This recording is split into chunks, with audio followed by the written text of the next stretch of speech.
Bonjour et bienvenue à l'émission Paroles protestantes, aujourd'hui sous la responsabilité de l'Église baptiste. Je m'appelle Sam Jubran, j'en suis le pasteur et j'ai le plaisir d'accueillir aujourd'hui pour cette émission deux jeunes gens qui représentent un mouvement d'étudiants, le GBU, Groupe Biblique Universitaire. Bienvenue à Pierre. Bonjour. Et à Emmanuel. Bonjour. Emmanuel, tu es dans la région juste par hasard ce week-end. Racontez-nous un petit peu d'où vous sortez et pourquoi vous êtes là. Effectivement, je suis en tournée dans le sud-est de la France, c'est-à-dire entre Montpellier et Nice, puisque je visite les mouvements d'étudiants qui sont dans les villes universitaires de cette région. Je suis actuellement étudiante en théologie dans la faculté de théologie évangélique libre de Vaux-sur-Seine et je m'apprête dès la rentrée prochaine à travailler pour ces groupes bibliques universitaires, à seconder les étudiants dans le rôle de GBUcien, comme on dit. Donc avec le titre secrétaire itinérante des régionales, c'est ça? Voilà, secrétaire itinérante régionale, puisque je travaillerai sur toutes les villes universitaires de la région, donc de Perpignan à Nice, en passant par Montpellier, Aix-en-Provence, Toulon, Sophia Antipolis, Avignon, etc., etc. Donc vous serez basé à Marseille, si je serai basé à Marseille, qui est à peu près au milieu de la zone. Très bien. Vous avez eu une vie antérieure, j'allais dire. J'ai eu une vie antérieure, j'étais enseignante, j'étais professeure d'anglais dans un collège en Seine-Saint-Denis pendant 6 ans. Ça a dû coûter un peu, non? C'était pas évident tous les jours, effectivement, mais c'est un métier que j'exerçais avec plaisir. Et voilà, je sors de l'éducation nationale, non pas parce que j'en avais marre, mais parce que j'aime beaucoup les groupes publics universitaires, que je fréquente depuis le siècle dernier, depuis 1998. Alors, qu'est-ce que représentent ces groupes? Alors, les groupes bibliques universitaires, c'est une association d'étudiants qui se réunissent sur les campus ou à proximité des campus autour d'un texte biblique. Alors c'est une association loi 1901 qui existe depuis 1943 en France et dans près de 140 pays dans le monde. Alors en France, on trouve environ 90 groupes répartis sur tout le territoire, donc dans toutes les villes universitaires et des villes qu'on n'imaginerait pas forcément universitaires, des villes comme Bourges, comme Compiègne, comme Perpignan, Biarritz, etc. Groupe biblique, il y a donc clairement une référence chrétienne, je suppose. C'est confessionnel, c'est dénominationnel, qui c'est les GBU? Alors du tout, on est indépendant de toute église, c'est interconfessionnel, comme on dit, interdénominationnel. Alors nous avons une confession de foi qui est plutôt clairement évangélique, mais ceci dit, c'est ouvert à tout le monde. Il n'y a pas besoin d'être protestant évangélique, ni même croyant pour venir étudier un texte de la Bible. Un des premiers buts du GBU, c'est de faire connaître la Bible dans le monde universitaire et par elle l'Évangile. On veut également favoriser l'approfondissement et la diffusion d'une réflexion biblique dans le contexte contemporain. Et enfin, on veut permettre aux étudiants d'approfondir leur foi et ainsi de se former et de se mettre au service des églises. À Nice, donc, il y a des groupes GBU? Il y a plusieurs groupes GBU. On les retrouve sur le campus de Valrose, on les retrouve à la faculté de lettres, on les retrouve aussi à la faculté de droit, donc différents jours de la semaine.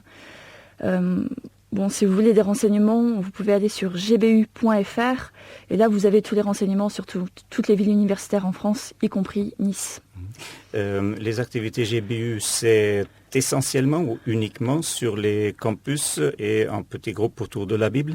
Alors, étant donné que la base des groupes bibliques universitaires, c'est la réflexion sur la Bible, l'activité principale, ce sera les groupes de découverte de la Bible. Donc, une étude biblique dans notre jargon, environ une par semaine. Bon, ça dépend de l'organisation des groupes, mais en général, une par semaine. Ce n'est pas l'unique activité des groupes bibliques universitaires. Nous avons aussi des réunions débats sur différents sujets. Nous avons des conférences. Nous avons également des camps. Nous avons des week-ends régionaux, des congrès nationaux, puisque nous sommes une association. Nous avons également des événements que l'on appelle Veritas. Donc, on va parler dans un instant du forum Veritas. Très bien. On va passer une petite musique qui a aussi un lien direct avec les GBU. Pierre va nous expliquer lequel tout à l'heure. Musique. Quand les soucis de la vie ont une couleur d'infini, dépassés par la folie, j'en oublie Jésus-Christ. Sa grâce me suffit.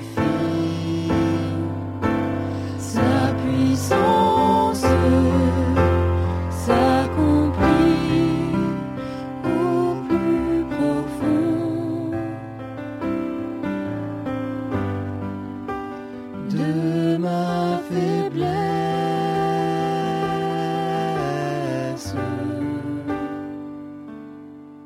Seigneur, j'ai maintes fois prié que toutes mes difficultés soient pour toujours éloignées, mais tu m'as expliqué ma grâce te suffit, ma puissance s'accomplit au plus profond de ta faiblesse,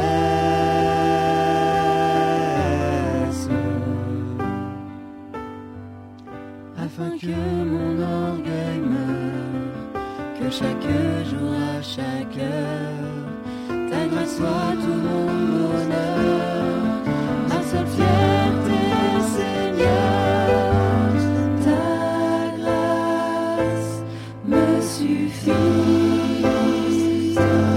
ta puissance s'accomplit au plus profond de ma faiblesse.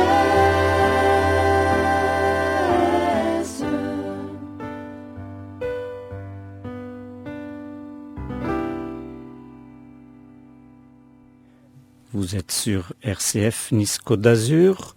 L'Église baptiste vous invite à l'émission Parole protestante et nous sommes avec le GBU. On vient d'écouter une musique made in GBU, n'est-ce pas Pierre? C'est ça.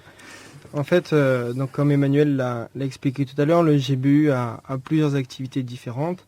Et une des activités qui est proposée, c'est des camps de musique dans lesquels les étudiants sont invités pour partager autour de l'évangile et pour s'exprimer sous forme de la musique. Et donc, c'est-à-dire de composer des chants en les écrivant, en écrivant la musique, en les chantant. Et ensuite, il y a des sessions d'enregistrement qui sont organisées. Et ces chants sont ensuite publiés sur Internet en libre diffusion. D'accord, on peut retrouver ce morceau par exemple donc sur Internet. Oui, c'est ça. Le site des GBU? Alors, je crois qu'il y a un lien sur le site gbu.fr, mais sinon, en tapant GBU Musique sur Internet, on arrive directement sur le blog qui est plus consacré justement aux musiques. Pierre, vous habitez Grasse, si j'ai bien compris.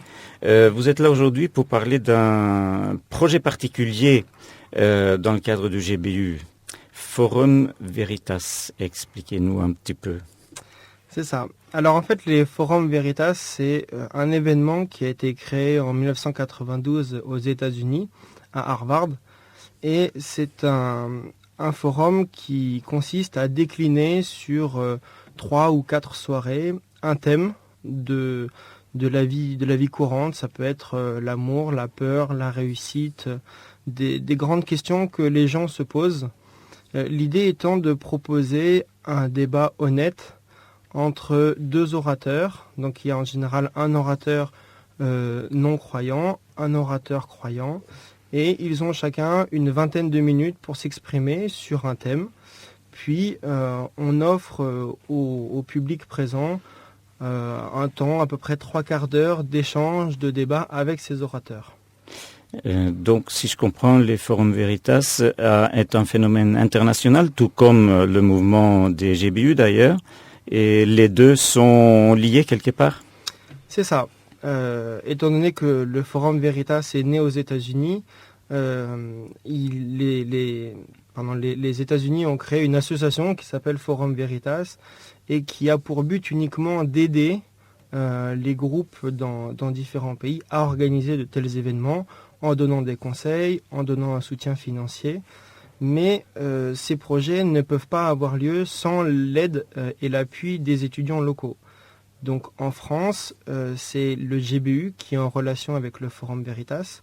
Donc il y a une personne qui travaille au GBU à plein temps pour assurer ce lien et organiser tous les événements en France qui sont en rapport avec cette association. Donc il y a des précédents en France. Depuis quand est-ce que ces forums sont organisés chez nous ? Alors le premier forum a eu lieu en 2008 et il a été organisé à Lille. Et donc depuis, il y en a un par an. Donc en 2009, il a eu lieu dans la ville du Mans. L'année dernière à Strasbourg. Et cette année, on l'accueille sur la Côte d'Azur à Nice.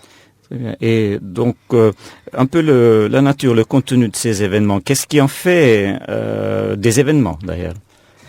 Alors en fait, le but c'est de proposer donc une réflexion sur la vie dans sa globalité en proposant des débats et des discussions qui vont faire intervenir des personnalités de haut niveau académique. Donc on essaye d'avoir des gens qui sont connus et reconnus dans les sujets qu'on va aborder. Par exemple, on a déjà eu quelques grands noms comme Comte Sponville ou également Georgina Dufoy, également le président de la WWF qui a également intervenu, ou encore de grands théologiens comme Alain Nisus ou Henri Blocher. Très bien. Donc l'événement sur Nice prochainement, donc c'est à partir du 17 mars, je crois. C'est ça. Il aura lieu les 17, 21, 22 et 23 mars à Nice sur le campus de la Fac de Lettres. Et qu'est-ce qu'on va débattre? Alors cette année, nous allons débattre d'une grande question qui est l'amour. Donc, pas banal. Donc nous allons essayer d'aborder l'amour sous 4 aspects différents. Donc il y aura 4 soirées. Le premier aspect sera consacré au lien qui existe entre amour, mariage et sexualité. Quel lien on peut faire entre les trois? Est-ce qu'ils sont liés, indépendants? Et pour débattre de la question, nous aurons entre autres l'écrivain et romancier Pascal Bruckner. Donc le principe étant pour chaque soirée d'avoir un orateur qui n'est pas connu pour confesser la foi chrétienne et puis un autre qui serait lui chrétien. C'est ça. Et donc il y a des points de vue qui, on les proclame parallèlement, il y a débat, comment ça se passe? Alors en fait, donc pendant les 20 premières minutes, c'est un des orateurs qui a la parole. Il n'est normalement pas coupé. Il expose son point de vue. Puis on passe la parole au deuxième orateur qui donne un point de vue différent. Et ensuite, on a entre 30 et 40 minutes d'échange entre les orateurs. Mais surtout, l'intérêt de l'événement, c'est qu'on donne la possibilité au public d'intervenir, de poser des questions aux orateurs pour essayer de voir, pour que les gens puissent essayer de se retrouver dans le discours de l'un, de questionner le discours de l'autre, et éventuellement de se rendre compte que peut-être il peut y avoir une vérité différente que celle qu'ils considèrent jusqu'à aujourd'hui, qu'ils puissent avoir... très souvent, l'objectif, c'est que les gens puissent se rendre compte que dans la foi chrétienne, on peut avoir un discours qui est logique, sensé, et qui n'est pas du tout celui des idées préconçues que les gens peuvent avoir. Donc, première soirée, Forum Veritas, Nice, amour, mariage, sexualité. Deuxième. Alors, la deuxième sera basée sur aimer son prochain. C'est quelque aimer chose, son prochain. C'est facile. Voilà, c'est quelque chose qu'on entend énormément, qui est un résumé très rapide de l'Évangile. Et pourtant, la question qu'on veut poser, c'est aimer son prochain. Est-ce que c'est une utopie ou une réalité? Vous avez des noms à annoncer rapidement? Alors, pour cette soirée, nous aurons un débat entre Luc Ferry, donc l'ancien ministre et philosophe, et Henri Blocher, qui est professeur de théologie systématique. Très connu dans les milieux protestants, c'est vrai. Alors, on va juste dire les thèmes des deux dernières soirées. Ensuite, je vous inviterai de donner des éléments pour retrouver les renseignements pour les auditeurs par la suite. Et on va terminer cette émission avec un peu de musique. Alors la troisième soirée sera consacrée à l'humanitaire. Donc l'humanitaire, à quoi ça sert? Pourquoi aider les autres? Comment le faire? Qu'est-ce qui est déjà fait? Qu'est-ce qu'on pourrait faire de mieux? Donc pour ça, nous aurons entre autres Daniel Lilion, qui est responsable du CEL, le service entraide des liaisons. Et la dernière soirée sera autour de la question « Dieu est-il amour ?» Intéressant tout ça. Donc, si les auditeurs s'intéressent pour d'autres renseignements, ils peuvent contacter ou taper sur Internet. Alors, gbu.fr et vous pouvez taper Forum Veritas ou aller sur le site directement www.veritasforum.eu. Merci Pierre, merci Emmanuel. Merci. À très bientôt.